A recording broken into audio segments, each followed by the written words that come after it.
Hello साथियों, कैसे हो आप सभी। उम्मीद करता हूँ आप सभी बढ़िया होंगे। साथियों, एक बार फिर से स्वागत है आपके अपने यूट्यूब चैनल आल जॉब योजना पर। थंबनेल देखकर आप सभी समझ गए होंगे कि आज का वीडियो ना किस टॉपिक पर आपका होने वाला है। जी हाँ दोस्तों, आप भी रीट के अभ्यर्थी हैं और आपने रीट का फॉर्म भरा है और रीट के फॉर्म के अंदर गलतियाँ आपने कर दी है। तो दोस्तों कहीं ना कहीं इस वीडियो को देखने के बाद आपके मन में भी एक छोटी सी जगह उमंग आएगी कि कहीं ना कहीं ये तो संशोधन की चीज़ हमें मिल गई है। जी हाँ दोस्तों, रीट 2025 के फॉरम के अंदर आप भी करेक्शन कर सकते हैं।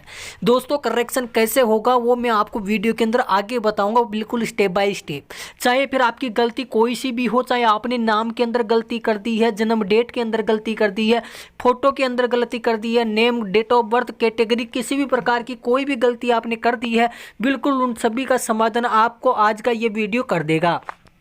दोस्तों बिल्कुल 2 मिनट के अंदर आपका समाधान हो जाएगा, स्टेप बाय स्टेप मैं आपको बताऊंगा। दोस्तों काफ़ी बच्चों ने पेमेंट ही गलत कर दिया, चालान गलत काट दिया, सभी समस्याओं का समाधान जड़ से खत्म आज हम करने वाले हैं। दोस्तों चाहे आप किसी भी प्रकार की गलती के शिकार यहाँ पर रहे हो, देखो दोस्तों गलती आपने की है तो कहीं ना कहीं जिम्मेदार तो आप ही हो इसके, क्योंकि आपने हड़बड़ी के अंदर कुछ चीज़ें हैं वो गलत डाल दी है। कुछ बच्चे कह रहे हैं कि हमने BSTC फर्स्ट ईयर में है और हमारे पास ना तो इनरोलमेंट नंबर है और ना ही रोल नंबर है, तो हम क्या डालें। तो सारी समस्याओं का समाधान आज की इस वीडियो के अंदर आपको स्टेप बाय स्टेप देखने को मिलेगा। दोस्तों वीडियो 10-5 मिनट का है, पूरा आप इसे देख लीजिएगा, इसमें आप ही का फायदा है। आप वीडियो को स्किप करके देखते हो और बाद में कमेंट करते हो कि भाई हम क्या करें क्या नहीं करें। देखो दोस्तों एक ही वीडियो में पूरा समाधान है, आप वीडियो पूरा देख लीजिएगा, आपको कहीं भी इधर उधर भटकने की कोई ज़रूरत नहीं है। दोस्तों शुरुआत कहाँ से करें। दोस्तों शुरुआत हमको यहाँ से करनी है कि भाई हमने चालान है ना वो गलत काट दिया। अब वो चालान का पैसा तो हमारा गया, क्या हमें वापस मिलेगा या नहीं मिलेगा, या हमारा चालान तो हमने काट दिया लेकिन हमारे फोन पे से वो कट गया, लेकिन वो हमारे खाते में वापस आएगा या नहीं आएगा, क्योंकि हमारा स्टेटस है ना अनपेड दिखा रहा है, मतलब अगले के खाते में या अगले के बैंक में नहीं पहुंचा है, क्योंकि हमने चालान या तो UPI से काटा है या फोन पे से काटा है, तो इस वजह से हमारा चालान अटक गया। तो ऐसी स्थिति में क्या करना है, तो दोस्तों इसका उत्तर सुनिए आप।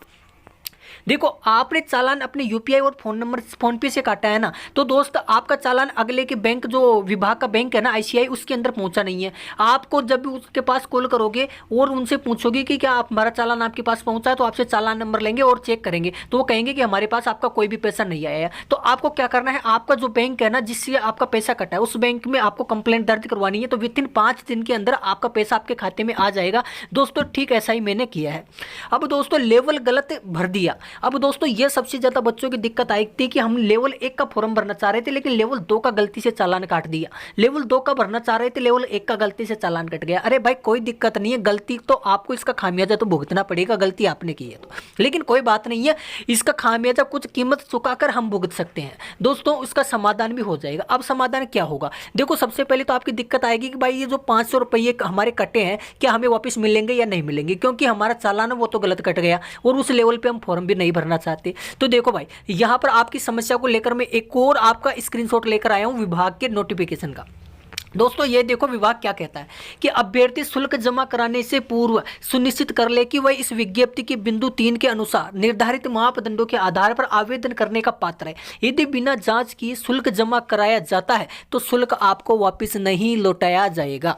दोस्तों आप चाहे लेवल 1 के लिए काट रहे थे, लेवल 2 के लिए कट गया और गलती से वो उनके पास चला गया, तो दोस्तों अब आपको वो पैसा वापस नहीं देंगे, ये थोड़ा ध्यान में रखना।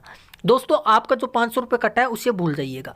लेकिन अब आप सोच रहे होंगे कि भाई हमारा वो तो खैर भूल गया, हम उसको भूल भी जाएंगे, लेकिन अब क्या करें। तो मेरे भाई अब आपको क्या करना है दोस्त, अब आपको ये काम करना है, आपको बिल्कुल सही जानकारी से सही लेवल के साथ आपको दोबारा से चालान काटना है और अपना फॉर्म फिल करना है, बिल्कुल स्टेप बाय स्टेप। आप UPI से बिल्कुल भी पेमेंट मत करना, ATM कार्ड से पेमेंट करना। हो सके तो मित्र वाले के पास चले जाना, वो जाने उसकी रामलीला जाने, आपको सिर्फ पैसे देने, कागज जमा करवाने, अपना काम हो जाएगा। क्या लगेगा, 100 रुपये लगेगा, क्योंकि दोस्तों यहाँ पर अपने की नौकरी का सवाल है। दोस्तों उसके बाद ये तो आपकी जो समस्या थी ये तो जड़ से मैंने खत्म कर दी है कि जिनका चालान गलत कट गया है उनको अब क्या करना है। और हाँ मैं आपको बता दूं, आधार कार्ड में से डिटेल देख के आपको फिल नहीं करनी है, आपको अपनी 10वीं की मार्कशीट के अनुसार ही ये डेटा वहाँ पे फिल करना है, ये थोड़ा ध्यान में रखना। दोस्तों जो बच्चों की सबसे ज़्यादा बड़ी कॉमन एक और दिक्कत मेरे पास आ रही थी, वो ये दिक्कत आ रही थी कि भाई हमने कैटेगरी गलत भर दी है, अपना नेम और डीओबी ये सारी चीज़ें गलत भर दी है, अपना माता पिता का नेम गलत हो गया है, ये कई सारी चीज़ें हैं जो गलत हो गई है। तो अब हम क्या करें? तो देखो दोस्तों, इसके लिए विभाग ने साफ मना कर रखा है कि आप इसमें करेक्शन नहीं कर सकते, क्योंकि नोटिफिकेशन में बता रखा है, लगभग 10-5 जगह एक ही बात को लिख रखा है कि आप करेक्शन नहीं कर सकते, नहीं कर सकते, नहीं कर सकते। लेकिन क्या करें, अब गलती हो गई है तो अब हमें क्या करना चाहिए? अब देखो दोस्तों, आपकी गलती हो गई है तो मानवीय भूल है, ये तो गलती हो गई, ये तो हो गई है, अब इसका क्या करना? दोस्तों इसके अंदर सुधार किया जा सकता है। एक दोस्तों मैं आपके लिए जुगाड़ू तरीका बता रहा हूं कि आप इसमें कैसे सुधार कर सकते हो। विभाग ने भी इसको सपोर्ट किया है कि आप ऐसा कर सकते हो, लेकिन दोस्तों अभी तक इसके बारे में वेबसाइट पर कोई अपडेट नहीं है। जैसे ही अपडेट आती है तो मैं आपको तुरंत इसके अंदर करेक्शन वगैरह सारी चीजें करके भी दिखाऊंगा। दोस्तों आप कैसे कर सकते हो, जरा ध्यान से सुनो।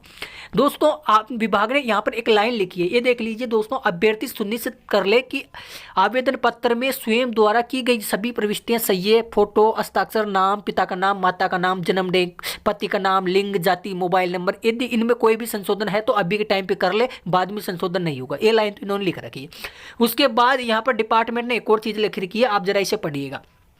आवेदन पत्र में अपलोड किए जाने वाले पासपोर्ट साइज फोटो आवेदन भरने की तिथि से 3 माह से अधिक पुराना नहीं होना चाहिए। अभ्यर्थी द्वारा आवेदन पत्र में जैसे फोटो डाडी क्लीन से लगाया गया है, अभ्यर्थी हॉल में वैसी स्थिति में उपस्थिति दर्ज होगी। यदि पढ़ने के लिए चश्मा उपयोग किया जा रहा है तो आपको चश्मा लगाकर फोटोग्राफ खिंचवाना है, और काले चश्मा यदि आपने लगवाया है तो आप उसे हटाकर फोटो खिंचवाएंगे, ये थोड़ा ध्यान में रखना। आवेदन में 10वीं की अंक तालिका आपको अपलोड करनी है।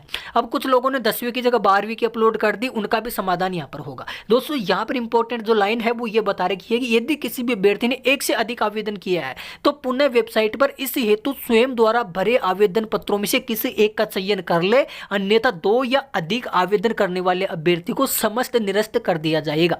तो दोस्तों देख लीजिए अब कितना अच्छा अपने पास मौका आया है।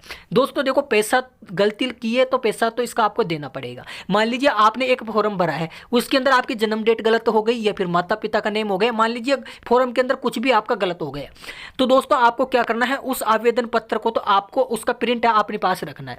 दोस्तों आपको क्या करना है, 10 जनवरी के बाद, जी हाँ दोस्तों, आपको अभी करने नहीं बैठ जाना है सब कुछ, 10 जनवरी के बाद ही आपको कुछ करना है, क्योंकि 10 जनवरी के बीच हो सकता है विभाग की तरफ से कोई अपडेट जारी कर दे, हो सकता है उसी के अंदर करेक्शन चालू कर दे। तो दोस्तों 10 जनवरी के बाद ही आपको ये काम करना है। 10 जनवरी के बाद आपको क्या करना है, आपको एक और नया फॉर्म भरना है। जी हाँ दोस्तों, जिसके अंदर आपकी नई जानकारी होनी चाहिए, बिल्कुल फ्रेश, आपकी सही 10वीं की मार्कशीट के अनुसार सब कुछ होना चाहिए, कैटेगरी, नाम, जन्म डेट, ये सारी 10वीं की मार्कशीट के अनुसार होनी चाहिए, और उस फॉर्म को भर के कंप्लीट आपको सबमिट कर देना है अच्छे तरीके से। तो दोस्तों वो जो आपने सेकंड फॉर्म भरा था ना, वो आपका बिल्कुल सही फॉर्म होगा। साथियों आपका जो सेकंड फॉर्म था ना, उसको आपको अपना मेन फॉर्म बना लेना है। दोस्तों मेन फॉर्म कैसे बनाओगे, जो आपने फर्स्ट फॉर्म या गलत फॉर्म भरा था ना, उसको आपको रिजेक्ट करना है। भाई रिजेक्ट कैसे होगा, तो दोस्तों आपको घबराना नहीं है, यहाँ पर विभाग ने साफ साफ लिख रखा है कि अभ्यर्थी ने 2 फॉर्म भर दिए हैं तो वो पुनः वेबसाइट पर जाकर अपने स्वयं द्वारा भरे गए आवेदन पत्रों में से किसी एक का चयन कर ले और दूसरे को रिजेक्ट कर दे। तो दोस्तों गलत फॉर्म को आपको रिजेक्ट करना है और जो नया फॉर्म भरा है उसको मेन फॉर्म रखना है। तो दोस्तों ये संशोधन आपको करना है, तो इसके माध्यम से आपका संशोधन हो जाएगा। लेकिन 500 रुपये जो लगे हैं वो तो लग जाने दो, वो डूब चुके हैं तो उसे डूब जाने दो, लेकिन आपका संशोधन यहाँ पर ईजिली हो जाएगा। लेकिन ये काम आपको कब करना है, जब आप 10 जनवरी के बाद ही आपको ये काम करना है, क्योंकि हो सकता है इससे पहले विभाग कोई नोटिस जारी कर दे और संशोधन की तिथियां जारी कर दी, क्योंकि काफी बच्चों ने यहाँ पर गलतियां की है। तो दोस्तों आपको घबराना नहीं है। बाकी इसके अलावा और भी कोई दिक्कत आ रही है ना, तो मेरे को कमेंट सेक्शन में कमेंट कर देना, मैं आपको तुरंत रिप्लाई करूंगा, और आगे भी कोई जानकारी आई तो मैं आपके साथ जरूर शेयर करूंगा। और हाँ, वीडियो को लाइक जरूर कर दीजिएगा, चैनल को सब्सक्राइब जरूर कर दीजिएगा। बाकी मिलते हैं आपको अगले वीडियो में एक नई जानकारी के साथ, तब तक के लिए धन्यवाद।